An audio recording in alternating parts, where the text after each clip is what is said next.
नमस्कार, जय Hind. MP teacher academy 99 YouTube channel पर आपका हार्दिक स्वागत है।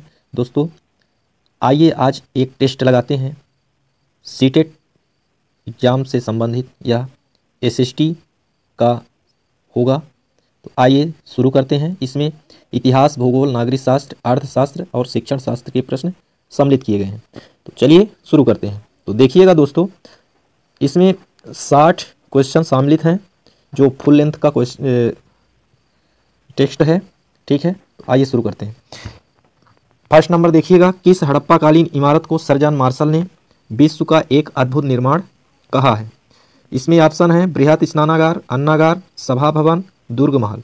दोस्तों, इसमें जो सही ऑप्शन है इसका फर्स्ट नंबर ऑप्शन सही है। ठीक है, यानी कि बृहत स्नानागार को सर जॉन मार्शल ने विश्व का एक अद्भुत निर्माण कहा है। ठीक है, अब नेक्स्ट देखिएगा, भारत में एकता में अनेकता और अनेकता में एकता है, यह कथन किसका है? बताइएगा, सही ऑप्शन चूज करिएगा। ऑप्शन है A.L. वासम का, B.L. स्मिथ का, मैक्स मूलर का, जवाहरलाल नेहरू का। दोस्तों, इसका सही ऑप्शन है V.L. स्मिथ का। ठीक है, V.L. स्मिथ का यह कथन है। ठीक है, नेक्स्ट देखिएगा, नेक्स्ट क्वेश्चन, निम्न में से किस सिंधु स्थल से अग्निकुंड के साक्ष्य मिले हैं? ऑप्शन इसके देखिएगा, हड़प्पा, मोहनजोदड़ो, लोथल, कालीबंगा। दोस्तों, इसका सही ऑप्शन है मोहनजोदड़ो। ठीक है, यानी कि मोहनजोदड़ो से अग्निकुंड के साक्ष्य मिले हैं। ठीक है, आगे नेक्स्ट है, हिंदू यूनानी शासकों के बारे में जानकारी का मुख्य स्रोत क्या है? ऑप्शन देखिएगा, यात्रियों का वृतांत, सिक्के, बौद्ध साहित्य, जैन साहित्य। ठीक है, इसमें सही ऑप्शन कौन सा है चूज करिए। इसमें सही ऑप्शन है सिक्के। ठीक है, नेक्स्ट देखिएगा, गीता है, क्या है गीता? वेद है, स्वतंत्र महाकाव्य है, रामायण का एक भाग है कि महाभारत का एक भाग है? तो दोस्तों, इसका सही ऑप्शन चूज करिए। इसका सही ऑप्शन है डी नंबर। ठीक है, यानी महाभारत का एक भाग है। आप नेक्स्ट देखिएगा, किस मुगल बादशाह के काल को हिंदी साहित्य का स्वर्ण युग कहा जाता है? 4 ऑप्शन दिए हुए हैं, औरंगजेब, अकबर, जहांगीर, शाहजहां। तो इसका सही ऑप्शन है अकबर। ठीक है, यानी कि अकबर के शासनकाल को हिंदी साहित्य का स्वर्ण युग कहा जाता है। ठीक है, नेक्स्ट देखिएगा, कौन से फ्रांसीसी यात्री ने 6 बार भारत की यात्रा की? 4 ऑप्शन दिए हुए हैं, मनुची, बार्नियर, थेवनोट, टेवर्नियर। तो दोस्तों, इसका सही ऑप्शन चूज करिए। इसका सही ऑप्शन है डी नंबर, यानी कि टेवर्नियर। ठीक है, नेक्स्ट देखिएगा, आईने अकबरी में अबुल फजल ने मनसबदारों की कितनी श्रेणियां उल्लेखित किया है? ठीक है, तो ऑप्शन देखिएगा, 22, 33, 44, 66। तो इसमें इसका सही ऑप्शन है डी नंबर, यानी कि 66 श्रेणियों का उल्लेख किया है। ठीक है, अब नेक्स्ट देखिएगा, भारत के प्रथम स्वतंत्रता संग्राम का कानपुर में नेतृत्व किसने किया था? 4 ऑप्शन दिए हुए हैं, देखिएगा, तात्या टोपे, लक्ष्मीबाई, नाना साहब, कुंवर सिंह। दोस्तों, इसका सही ऑप्शन है नाना साहब। ठीक है, यानी कि कानपुर में 1857 की क्रांति का नेतृत्व नाना साहब के द्वारा किया गया था। ठीक है, नेक्स्ट देखिएगा, 1857 के दौरान लिखित पुस्तक माझा प्रवास के लेखक कौन हैं? इसमें 4 ऑप्शन दिए हुए हैं। 4 ऑप्शन देखिएगा और सही ऑप्शन चूज करिए। विष्णु भट्ट गोडसे, सीताराम पांडे, नारगेट, मंगल पांडे। इसमें सही ऑप्शन कौन सा है? तो दोस्तों, इसका सही ऑप्शन है ए नंबर, विष्णु भट्ट गोडसे। ठीक है, अब नेक्स्ट देखिएगा, 11 नंबर, महान नागा महिला गिडालियो को रानी की उपाधि किसने दी थी? ऑप्शन देखिए, रविंद्रनाथ टैगोर, महात्मा गांधी, जवाहरलाल नेहरू, सुभाष चंद्र बोस। तो दोस्तों इसका सही ऑप्शन है जवाहरलाल नेहरू। ठीक है, नेक्स्ट देखिएगा 12 नंबर में, महात्मा गांधी ने अपनी आत्मकथा किस भाषा में लिखी? ऑप्शन है हिंदी, मराठी, गुजराती, अंग्रेजी। तो इसका सही ऑप्शन है दोस्तों देखिएगा सी नंबर, यानी कि गुजराती। ठीक है, नेक्स्ट देखिएगा क्वेश्चन नंबर 13,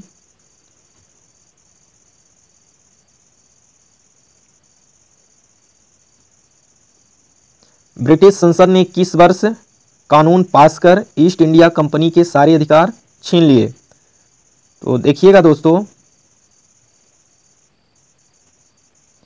1858, ऑप्शन देखिए 1858 ईस्वी, 1859 ईस्वी, 1860 ईस्वी या 1861 ईस्वी। तो इसका सही ऑप्शन है 1858 ईस्वी, यानी कि ए नंबर ऑप्शन सही है। ठीक है, अब नेक्स्ट चलते हैं। देखिएगा अकबर के चित्तौड़गढ़ पर आक्रमण के समय वहां का शासक कौन था? यहाँ पे 4 ऑप्शन दिए हुए हैं। देखिएगा महाराणा प्रताप, महाराणा उदय सिंह, जयमल या फिर महाराणा अमर सिंह। दोस्तों इसका सही ऑप्शन चूज करिए। इसका सही ऑप्शन है महाराणा उदय सिंह, यानी कि बी नंबर। ठीक है, चलिए नेक्स्ट देखते हैं। लोग घरों में ताला नहीं लगाते थे, फाहियान ने किस शासक के बारे में ऐसा लिखा है? तो आइए इसका ऑप्शन देखिए, रामगुप्त, चंद्रगुप्त, चंद्रगुप्त विक्रमादित्य, समुद्रगुप्त। दोस्तों इसका सही ऑप्शन कौन सा होगा, चूज करिए। इसका सही ऑप्शन है चंद्रगुप्त विक्रमादित्य, यानी कि सी नंबर। ठीक है, अब नेक्स्ट देखिएगा महाबलीपुरम के प्रसिद्ध मंदिर किस शासक के शासन के अंतर्गत बने? 4 ऑप्शन दिए हुए हैं, पल्लव, चोल, चालुक्य, काकतीय। दोस्तों इसका सही ऑप्शन कौन सा है, चूज करिए। इसका सही ऑप्शन है ए नंबर। ठीक है, यानी कि पल्लव। नेक्स्ट देखिएगा 17 नंबर क्वेश्चन है, प्रश्न है, भारतीय इतिहास में पहली बार लोगों के जन्म एवं मृत्यु का पंजीयन किस काल में किया गया? तो दोस्तों यहाँ पे थोड़ा सा टाइपिंग मिस्टेक है, काल होना चाहिए यहाँ पे। किस काल में किया गया? 4 ऑप्शन है, देखिएगा महाजनपद काल, गुप्त काल, कुषाण काल अथवा मौर्य काल। तो इसका सही ऑप्शन कौन सा है, चूज करिए। दोस्तों इसका सही ऑप्शन है डी नंबर, यानी कि मौर्य काल। ठीक है, नेक्स्ट देखिएगा शेख सलीम चिश्ती का मकबरा कहाँ स्थित है? तो ऑप्शन देखिए, आगरा में, दिल्ली में, फतेहपुर सीकरी में कि अजमेर में। दोस्तों इसका सही ऑप्शन चुनिए। इसका सही ऑप्शन है फतेहपुर सीकरी में, यानी कि सी नंबर। ठीक है, नेक्स्ट देखिएगा नूरे सिपहर के रचनाकार कौन हैं? इनमें 4 ऑप्शन दिए हैं, देखिएगा अमीर खुसरो, मलिक मोहम्मद जायसी, दारा शिकोह और शेख निजामुद्दीन औलिया। तो इनमें से सही ऑप्शन कौन सा है? दोस्तों इसका सही ऑप्शन है अमीर खुसरो, यानी कि सी नंबर, ए नंबर है ना, अमीर खुसरो ए नंबर। ठीक है, नेक्स्ट देखिएगा दक्षिणी भारत में चिश्ती सिलसिले का प्रमुख केंद्र था, यानी कि कौन सा केंद्र था? यहाँ ऑप्शन देखिएगा गुलबर्गा, गोलकुंडा, बीजापुर, बीदर। ठीक है दोस्तों, इसका सही ऑप्शन चूज करिएगा। दोस्तों इसका सही ऑप्शन है गुलबर्गा, यानी कि ए नंबर। ठीक है, नेक्स्ट देखिएगा संत दादू की मृत्यु किस स्थल पर हुई? ऑप्शन है साभर, अम्बेर, नारायण अथवा पुष्कर। तो इसका सही ऑप्शन चूज करिए। दोस्तों इसका सही ऑप्शन है नारायण, यानी कि सी नंबर। ठीक है, नेक्स्ट देखिएगा, संत जाम्भोजी का जन्म कहाँ हुआ था? ऑप्शन है पीपासर, गागरोन, जैतारण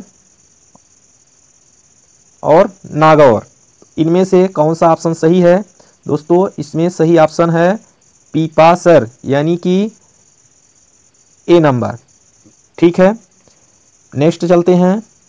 देखिएगा 1857 ईस्वी की क्रांति के समय कोटा का शासक कौन था?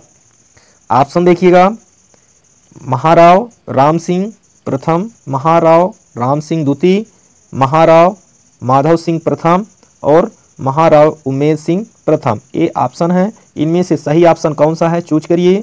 तो दोस्तों इसमें सही ऑप्शन है महाराव राम सिंह द्वितीय, यानी कि बी नंबर। ठीक है, नेक्स्ट देखिएगा, गुप्त काल में सुदूर पश्चिम में प्रसिद्ध व्यापारिक केंद्र था। 4 ऑप्शन दिए हुए हैं, कौन सा व्यापारिक केंद्र था? विदिशा, पुरुषपुर, आइछत्र, पैठन। इन चारों ऑप्शनों में सही ऑप्शन कौन सा है, तो चूज करिए। इसमें सही ऑप्शन है पैठन, यानी कि डी नंबर। ठीक है, नेक्स्ट देखिएगा, वह किला जिस पर अंग्रेज जनरल लॉर्ड लेक ने 5 बार चढ़ाई की किंतु असफल हुआ है, वह कौन सा था? इसमें 4 ऑप्शन दिए हुए हैं, लोहागढ़ भरतपुर, वाला किला अलवर, मंडलगढ़ मंडल, अचलगढ़ आबू। इनमें सही ऑप्शन कौन सा है? दोस्तों इसमें सही ऑप्शन है ए नंबर, यानी कि लोहागढ़ भरतपुर। ठीक है, नेक्स्ट देखिएगा, भारतीय इतिहास को प्राचीन, मध्य और आधुनिक कालों में विभाजित करने में समस्याएं भी हैं। निम्नलिखित में से वह समस्या कौन सी है? यहाँ ऑप्शन दिए हुए हैं, देखिएगा। ए नंबर है ऑप्शन ए, यह संकल्पना पश्चिम से ली गई है, जहाँ आधुनिक काल विज्ञान, तर्कणा, लोकतंत्र, स्वतंत्रता और समानता से संबंधित है। बी नंबर है, भारतीय इतिहास में प्राचीन काल और मध्यकाल तथा मध्यकाल और आधुनिक काल में अंतर की स्पष्ट रेखाएं प्रतीत होती हैं। सी नंबर है, त्रिविभाजन भारतीय राज्यों की क्रमिक प्रगति को दर्शाता है। नेक्स्ट डी नंबर, तीन काल यहाँ होना चाहिए, भारतीय इतिहास को वर्णित करने के लिए अपर्याप्त है। दोस्तों इसका सही ऑप्शन होगा ए नंबर। ठीक है, यानी कि भारतीय इतिहास को प्राचीन, मध्य और आधुनिक काल में विभाजित करने में जो समस्याएं आती हैं वह समस्या है ए नंबर ऑप्शन की। ठीक है, यानी कि यह संकल्पना पश्चिम से ली गई है, जहां आधुनिक काल विज्ञान, तर्कणा, लोकतंत्र, स्वतंत्रता और समानता से संबंधित है। ठीक है, नेक्स्ट देखिएगा, अग्रलिखित में से कौन सा 9वीं शताब्दी के मंदिर स्थापत्य कला का हिस्सा था? ऑप्शन देखिए, यज्ञ वेदी, हवन कुंड, सजावटी द्वार और रंगशाला। इनमें सही ऑप्शन कौन सा है? तो इसमें सही ऑप्शन है सजावटी द्वार, यानी कि सी नंबर। ठीक है, आगे देखिएगा, पितरा ड्यूरा था, यानी कि पितरा ड्यूरा क्या था? इसमें ऑप्शन दिए हुए हैं, चूज करिए। भवन को सजाने की शैली, कि उत्तराधिकार की भूमिका, या यूनानी देवता, या धात्विक तकनीक। तो इसका सही ऑप्शन चूज करिए। इसका सही ऑप्शन है यूनानी देवता, यानी कि सी नंबर ऑप्शन इसका सही है। ठीक है, नेक्स्ट देखिएगा,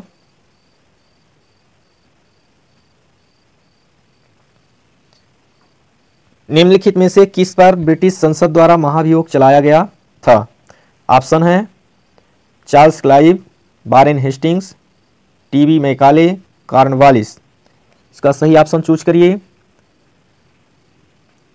इसका सही ऑप्शन है वारेन हेस्टिंग्स, यानी कि बी नंबर। ठीक है, नेक्स्ट देखिएगा, क्वेश्चन नंबर 30, निम्नलिखित में से कौन सा राज्यों का संयोजन त्रिविभाजन संघर्ष में शामिल था? तो देखिएगा, ऑप्शन है चोल, राष्ट्रकूट पाल या पाल पल्लव राष्ट्रकूट या राष्ट्रकूट पाल गुर्जर प्रतिहार या पाल चोल गुर्जर प्रतिहार। तो इसमें सही ऑप्शन कौन सा है, चूज करिए। इसका सही ऑप्शन है डी नंबर, यानी कि पाल चोल गुर्जर प्रतिहार। ठीक है, आगे देखिएगा, निम्न में से कौन सा विकल्प आदर्श पाठ्य योजना की विशेषता को प्रदर्शित करता है। ऑप्शन है उदाहरणों का प्रयोग, भाषा की सरलता, व्यक्तिगत पथ प्रदर्शन या उपरोक्त सभी। दोस्तों इसका सही ऑप्शन कौन सा है, चूज करिए। प्रश्न एक बार और देख लीजिए, निम्न में से कौन सा विकल्प आदर्श पाठ्य योजना की विशेषता को प्रदर्शित करता है। इसमें ऑप्शन दिए हुए हैं उदाहरणों का प्रयोग, भाषा की सरलता, व्यक्तिगत पथ प्रदर्शन या फिर उपरोक्त सभी। तो इसका सही ऑप्शन कौन सा है, चूज करिए। इसका सही ऑप्शन है उपरोक्त सभी, यानी कि डी नंबर। ठीक है, नेक्स्ट देखिएगा, छात्रों में सृजनात्मकता का निर्माण करने के लिए आप क्या करेंगे। चार ऑप्शन हैं, छात्रों को कक्षा में पढ़ाएंगे या छात्रों को गृह कार्य देंगे या छात्रों को प्रोजेक्ट कार्य देंगे या फिर नवाचार संबंधी कार्य देंगे। तो इसमें सही ऑप्शन चूज करिए। इसका सही ऑप्शन है छात्रों को प्रोजेक्ट कार्य देंगे। ठीक है, यानी कि सी नंबर। नेक्स्ट देखिएगा, सामाजिक विज्ञान के अध्यापक का उद्देश्य होना चाहिए। ऑप्शन ए है सामाजिक समरसता का विकास करना, बी है सामाजिक व्यवस्था का नवनिर्माण करना, सी है सामाजिक समस्याओं का समाधान ढूंढना और डी है उपरोक्त सभी। दोस्तों ये चारों ऑप्शन सही हैं, यानी सामाजिक विज्ञान के अध्यापक का उद्देश्य होना चाहिए। तो इनमें सामाजिक समरसता का विकास करना ये भी होता है, सामाजिक व्यवस्था का निर्माण करना ये भी सही है, सामाजिक समस्याओं का समाधान ढूंढना सही है। इसलिए इसका ऑप्शन नंबर डी यानी कि उपरोक्त सभी सही होगा। ठीक है, नेक्स्ट देखिएगा, सामाजिक विज्ञान के अध्यापकों को छात्रों को देना चाहिए। तो देखिएगा, ए है सामाजिक समस्याओं का ज्ञान, बी में सामाजिक कुरीतियों के निदान का ज्ञान, सी में नए सामाजिक संरचनात्मक परिवर्तनों का ज्ञान और डी में है संस्कारी व्यवस्था या समाज के निर्माण हेतु उपयुक्त सभी प्रकार का ज्ञान। दोस्तों इसका सही ऑप्शन चूज करिए। इसका सही ऑप्शन है डी नंबर। ठीक है, इसका सही ऑप्शन है डी नंबर, यानी कि संस्कारी व्यवस्था समाज के निर्माण हेतु उपयुक्त सभी प्रकार का ज्ञान। ठीक है, चलिए नेक्स्ट देखते हैं, कक्षा में सामाजिक रूप से उपेक्षित बच्चों के प्रोत्साहन के लिए आप क्या करेंगे। तो चलिए बताइए कौन सा ऑप्शन सही है। चार ऑप्शन दिए हुए हैं, सामाजिक कुरीतियों पर कटाक्ष करेंगे या फिर अंधविश्वासों की उपेक्षा करेंगे या समाज के रीति रिवाज का विश्लेषण करेंगे या फिर समाज की बुराइयों को कम करने एवं अच्छाइयों को प्रोत्साहित करने को कहेंगे। तो दोस्तों डी नंबर ऑप्शन सही है। ठीक है, यानी कि आप समाज की बुराइयों को कम करने एवं अच्छाइयों को प्रोत्साहित करने को कहेंगे। ठीक है, नेक्स्ट देखिएगा, निम्नलिखित में से कौन सा विज्ञापन सामाजिक नहीं है। चार ऑप्शन हैं, आतिथ्य देवो भव, जीवन बीमा जिंदगी के साथ भी जिंदगी के बाद भी, लेने में गाड़ी लेने नहीं लेन होगा यहाँ, लेन में गाड़ी चलाना बुद्धिमत्ता पूर्ण है और डी है पानी की प्रत्येक बूंद बचाइए। तो इसमें जो सही ऑप्शन है कौन सा है, यानी चूज करना है कि निम्नलिखित में से कौन सा विज्ञापन सामाजिक नहीं है। तो इसमें ऑप्शन नंबर बी सामाजिक नहीं है। ठीक है, नेक्स्ट देखिएगा, प्रमुख गेस्टाल्टवादी था। तो कौन था गेस्टाल्टवादी, कौन थे। देखिएगा इसमें ऑप्शन कुप्फा, कोहलर, बर्दाइमर या फिर उपरोक्त सभी। तो सही ऑप्शन चूज करिए। दोस्तों इसमें सही ऑप्शन है उपरोक्त सभी, यानी कि डी नंबर। ठीक है, नेक्स्ट देखिएगा, छोटी कक्षाओं के लिए उपयुक्त है। कौन सी विधि छोटी कक्षाओं के लिए उपयुक्त है। ऑप्शन देखिएगा, कहानी विधि, भाषण विधि, वाद विवाद विधि या उपरोक्त सभी। तो इसमें जो सही ऑप्शन है चूज करिए। इसमें सही ऑप्शन है कहानी विधि, यानी कि ए नंबर ऑप्शन इसका सही होगा। ठीक है, नेक्स्ट देखिएगा, प्रेरक अधिगम निम्नलिखित में से किस उपागम के विपरीत है? तो ऑप्शन है अनुरूपण, प्रतिपादक शिक्षण, निपुणता अधिगम, संरचनात्मक प्रशिक्षण। तो ठीक है, इसका सही ऑप्शन चूज करिए। दोस्तों इसका सही ऑप्शन है अनुरूपण। ठीक है, यानी कि ए नंबर ऑप्शन सही है। ठीक है, अनुरूपण यानी नकल करना। ठीक है, प्रेरक अधिगम निम्नलिखित में से किस उपागम के विपरीत है? तो अनुरूपण। ठीक है, नेक्स्ट देखिएगा, माध्यमिक स्तर के लिए उपयुक्त मानी जाती है कौन सी विधि माध्यमिक स्तर के लिए उपयोगी मानी जाती है? ऑप्शन देखिएगा, क्रियाविधि, स्वाध्याय विधि, सूक्ष्म शिक्षण या फिर अवलोकन। दोस्तों इसका सही ऑप्शन चूज करिए। इसका सही ऑप्शन है क्रियाविधि, यानी कि ए नंबर ऑप्शन सही है। ठीक है, नेक्स्ट देखिएगा, अध्यापक में वांछित शिक्षण कौशलों का विकास करने हेतु उपयोगी है। क्या है उपयोगी? इसमें ऑप्शन दिए हुए हैं, देखिएगा, स्वाध्याय, अनुकरण, सूक्ष्म शिक्षण, अवलोकन। तो इसका सही ऑप्शन चूज करिए। दोस्तों इसका सही ऑप्शन है स्वाध्याय, यानी कि ए नंबर। ठीक है, नेक्स्ट देखिएगा, सामाजिक शिक्षण की आधुनिक पद्धति है कौन सी पद्धति आधुनिक है? यहाँ 4 ऑप्शन दिए हैं, देखिएगा, परियोजना पद्धति की, समस्या समाधान पद्धति या फिर वाद विवाद पद्धति या फिर उपरोक्त सभी। दोस्तों इसका सही ऑप्शन कौन सा है? चूज करिए। इसका सही ऑप्शन है डी नंबर, यानी कि उपरोक्त सभी। ठीक है, सभी पद्धतियाँ जो यहाँ दी हुई हैं, प्रयोजना पद्धति, समस्या समाधान पद्धति, वाद विवाद पद्धति, ये सब आधुनिक पद्धतियाँ हैं। ठीक है, नेक्स्ट देखिएगा, किस प्रकार के प्रश्नों में सर्वाधिक विश्वसनीयता पाई जाती है? तो यहाँ पे 4 ऑप्शन दिए हुए हैं, विषयगत प्रश्नों में, निबंधात्मक प्रश्नों में, क्रियात्मक प्रश्नों में या फिर वस्तुनिष्ठ प्रश्नों में। तो दोस्तों इसका सही ऑप्शन चूज करिए, किस प्रकार के प्रश्नों में सर्वाधिक विश्वसनीयता पाई जाती है? तो दोस्तों इसका सही ऑप्शन है डी नंबर, यानी कि वस्तुनिष्ठ प्रश्नों में। ठीक है, वस्तुनिष्ठ प्रश्नों में विश्वसनीयता पाई जाती है। ठीक है, नेक्स्ट देखिएगा, सामाजिक विज्ञान में परियोजना कार्य उपयोगी होते हैं। 4 ऑप्शन देखिएगा, विषय आधारित कार्यों में यदि उनमें संग्रहण और विश्लेषण नहीं करना हो, या फिर सी ऑप्शन देखिए, यदि पाठ्य सामग्री के अंतर्गत संदर्भों पर आधारित हो। नेक्स्ट है कक्षा अथवा घर पर समूह में कार्य करने के लिए।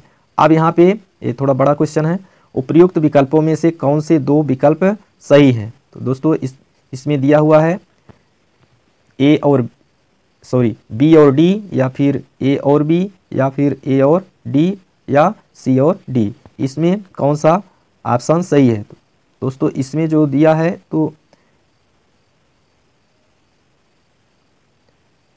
ए और डी, यानी कि विषय पर आधारित कार्यों में तथा कक्षा अथवा घर पर समूह में कार्य करने के लिए ये सही है। ठीक है ना, यानी कि ऑप्शन नंबर इसका कौन सा सही होगा?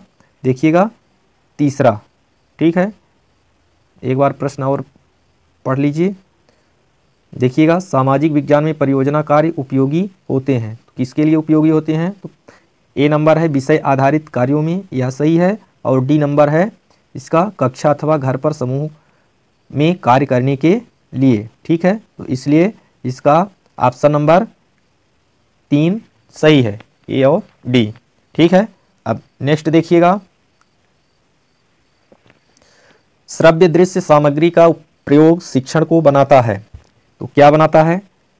ऑप्शन देखिएगा, प्रभावी कि रोचक, या ए और बी दोनों। चलिए इसका सही ऑप्शन चूज करिए।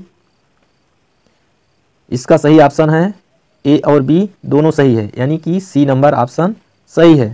ठीक है, अब नेक्स्ट देखिएगा, विश्व में सबसे विशाल मरुभूमि कौन सी है? 4 ऑप्शन हैं, देखिएगा, सहारा मरुभूमि, थार मरुभूमि, यहाँ थोड़ा टाइपिंग मिस्टेक है, यहाँ थार होना चाहिए, थार मरुभूमि, गोबी मरुभूमि, यहाँ भी थोड़ा मिस्टेक है, मरुभूमि है, ठीक है, और ग्रेट सैंडी मरुभूमि। तो दोस्तों इसमें सही ऑप्शन कौन सा है, चूज करिए। इसका सही ऑप्शन है ए नंबर, ठीक है, यानी कि सहारा मरुभूमि। ठीक है, या फिर सीधा सीधा कहें कि जो सहारा का रेगिस्तान है, मरुस्थल है, वह विश्व में सबसे विशाल है। ठीक है ना, यानी सबसे विशाल या सबसे बड़ा मरुस्थल सहारा मरुस्थल है। ठीक है, नेक्स्ट देखिएगा, ऑपरेशन फ्लड किस कार्य से संबंधित है? इसमें 4 ऑप्शन दिए हुए हैं, देखिए, दुग्ध उत्पादन, गेहूं उत्पादन, बाढ़ नियंत्रण या फिर जल संचयन। तो इसका सही ऑप्शन है ए नंबर, यानी कि दुग्ध उत्पादन के लिए ऑपरेशन फ्लड योजना चलाई गई थी। ठीक है, नेक्स्ट देखिएगा, भारतीय मरुस्थल की एक महत्वपूर्ण नदी है। तो भारतीय मरुस्थल की कौन सी एकमात्र महत्वपूर्ण नदी है, सॉरी, एक महत्वपूर्ण नदी कौन सी है? देखिएगा, इसमें 4 ऑप्शन हैं, लूनी, नर्मदा, कृष्णा, ब्यास। तो दोस्तों इसका जो सही ऑप्शन है ए नंबर, यानी कि लूनी। ठीक है, नेक्स्ट देखिएगा, 49 नंबर पर पहुंच चुके हैं, 60 तक पहुंचना है, तो बने रहिए अंत तक। देखिएगा, दुनिया की छत निम्नलिखित में से किसको कहा जाता है? 4 ऑप्शन हैं, माउंट एवरेस्ट, पामीर का पठार, साइबेरिया का मैदान या हिंदू कुश पर्वत। तो इसका सही ऑप्शन है पामीर का पठार। ठीक है, यानी कि पामीर का जो पठार है उसे दुनिया की छत के नाम से जाना जाता है या दुनिया का छत कहा जाता है। ठीक है, अब नेक्स्ट देखिएगा, कौन से 2 देश एक अंतर्जलीय सुरंग द्वारा जुड़े हुए हैं? इनमें 4 ऑप्शन हैं, देखिएगा, इंग्लैंड और स्पेन, मलेशिया और सिंगापुर, इंग्लैंड और बेल्जियम, और फ्रांस और इंग्लैंड। तो इसमें जो सही ऑप्शन है वो है डी नंबर। ठीक है, यानी कि फ्रांस और इंग्लैंड ये जलीय सुरंग द्वारा जुड़े हुए हैं एक दूसरे से। ठीक है, नेक्स्ट देखिएगा, 10 क्वेश्चन और बचे हैं, तो बने रहिए। ठीक है, आइए देखते हैं, सवाना चारागाह कहाँ पाए जाते हैं? यहाँ 4 ऑप्शन दिए हैं, ऑस्ट्रेलिया, अफ्रीका, कनाडा और दक्षिण अमेरिका। तो इसमें सही ऑप्शन चूज करिए। इसका सही ऑप्शन है अफ्रीका। ठीक है, नेक्स्ट देखिएगा, राष्ट्रीय अभिलेखागार अवस्थित है, यानी कि राष्ट्रीय अभिलेखागार कहाँ स्थित है? ऑप्शन देखिएगा, मुंबई में, कोलकाता में, गुजरात में या फिर पुणे में। तो दोस्तों इसका सही ऑप्शन चूज करिए। इसका सही ऑप्शन है कोलकाता में। ठीक है, यानी कि बी नंबर ऑप्शन सही है। अब नेक्स्ट देखिएगा, भारतीय संविधान में राजनीति के निदेशक सिद्धांत कहाँ से लिए गए हैं?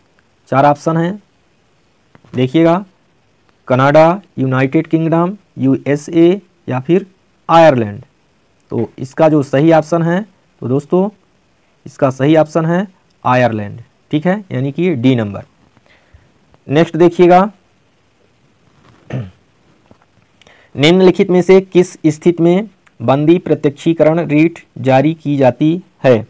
तो जो बंदी प्रत्यक्षीकरण की रीट जारी की जाती है वह कब की जाती है? यहाँ 4 ऑप्शन दिए हुए हैं, संपत्ति की हानि, अतिरिक्त कर की वापसी, दोषपूर्ण पुलिस नजरबंदी या भूषण की स्वतंत्रता का उल्लंघन। यहाँ पे थोड़ा टाइपिंग मिस्टेक है, चलिए कोई बात नहीं, यहाँ पे ऑप्शन नंबर इसका सी होगा सही। ठीक है, यानी कि दोषपूर्ण पुलिस नज़रबंदी, यानी कि जैसे कोई व्यक्ति है उसको पुलिस उठा ले जाती है और वो अपने पास 24 घंटा से ज़्यादा के समय तक रखती है, न्यायालय में उपस्थित नहीं करती, तो यह दोषपूर्ण पुलिस नज़रबंदी के अंतर्गत आता है। ठीक है, नेक्स्ट देखिएगा, न्यायपालिका द्वारा बनाए गए कानून को कहते हैं। तो 4 ऑप्शन दिए हुए हैं, देखिएगा, साधारण कानून, निर्णय विधि, विधि का नियम, प्रशासनिक कानून। इनमें सही ऑप्शन को चूज करना है। दोस्तों, जो न्यायपालिका द्वारा बनाए गए कानून हैं उसको क्या कहा जाता है, तो निर्णय विधि, यानी कि ऑप्शन नंबर बी सही है। ठीक है, 5 क्वेश्चन और हैं जिसको आप देख लीजिए, फिर इसके बाद वीडियो को एंड करेंगे। यदि वीडियो पसंद आएगी तो लाइक शेयर कीजिएगा, यदि वीडियो पसंद नहीं आएगी तो डिसलाइक करके चले जाइएगा। ठीक है, और यदि कुछ अपना विचार साझा करना चाहते हैं तो कमेंट जरूर कीजिएगा। चलिए देखते हैं, किस अनुच्छेद के अंतर्गत कोई नागरिक मूल अधिकारों के किसी भी उल्लंघन के लिए सीधे ही उच्चतम न्यायालय में मुकदमा कर सकता है। तो इसका ऑप्शन है, देखिएगा, अनुच्छेद 33, अनुच्छेद 34, अनुच्छेद 31, अनुच्छेद 32। तो इसमें जो सही ऑप्शन है तो इसका चूज करिएगा। दोस्तों, इसमें सही ऑप्शन है अनुच्छेद 32, यानी कि डी नंबर ऑप्शन सही है। यानी कि अनुच्छेद 32 के अंतर्गत कोई नागरिक मूल अधिकारों के किसी भी उल्लंघन के लिए सीधे ही उच्चतम न्यायालय में मुकदमा कर सकता है। ठीक है, आगे देखिएगा, कौन सा देश एक दलीय प्रणाली अपना रहा है। यहाँ 4 ऑप्शन दिए हुए हैं, देखिएगा, मंगोलिया, स्पेन, चिली या चीन। तो इनमें सही ऑप्शन कौन सा है, चूज करिए। तो इसका सही ऑप्शन है चीन, यानी कि डी नंबर। ठीक है, नेक्स्ट देखिएगा, 2 क्वेश्चन और हैं इसके अलावा, है ना, 58 पर पहुंच चुके हैं, 59, 60। ठीक है, बचे हुए हैं। देखिएगा, राष्ट्रीय कृषि विपणन केंद्र स्थित है, तो कहाँ स्थित है, ऑप्शन देखिएगा, जयपुर में, नई दिल्ली में, नागपुर में या हैदराबाद में। तो दोस्तों, इसका सही ऑप्शन चूज करिए।